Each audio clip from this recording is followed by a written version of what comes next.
Nanindigan ng Korte Suprema na labag sa saligang batas ang impeachment ni Vice President Sara Duterte noong 2025. Yan ay matapos tinanggihan ng Korte ang apela ng Kamara na baliktarin nito ang desisyon na idineklarang unconstitutional ang proseso ng impeachment laban sa pangalawang Pangulo.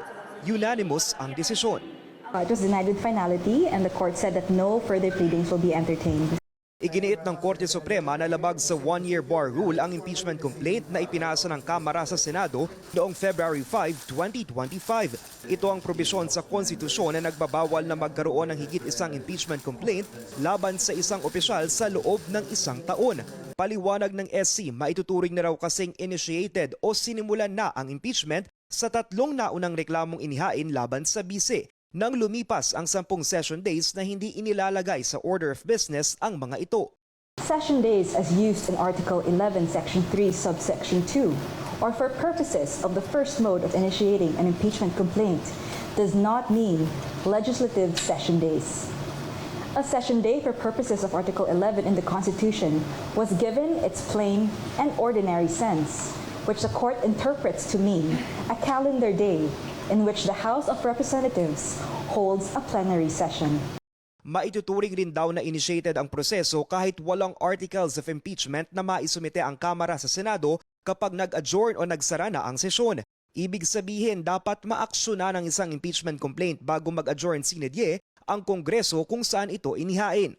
Sa isang pahayag, kinilala ng defense team ni Duterte ang desisyon ng Korte. Giit nila sarado na ang kaso at ipinakita ng desisyon kung paano dapat gawin ang impeachment.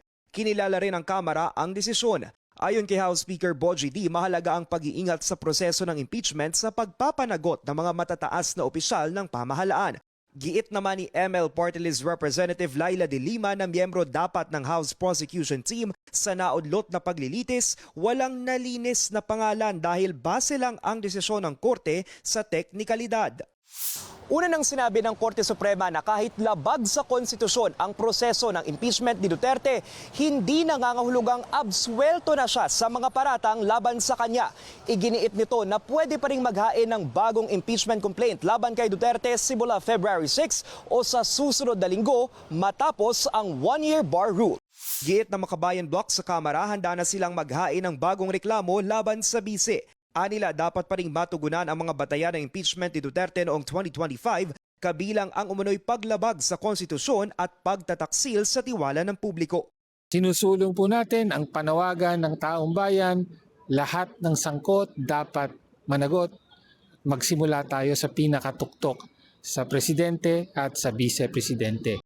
Nagugat ang kaso laban kay Duterte dahil sa umunoy maling paggasta niya ng pondo bilang vice-presidente at dating kalihim ng Education Department, pati na ang pagbabanta sa buhay ng dating kaalyadong si Pangulong Bongbong Marcos. Para sa mga impormasyong napapanahon at on-demand Lance Mexico, Newswatch Plus.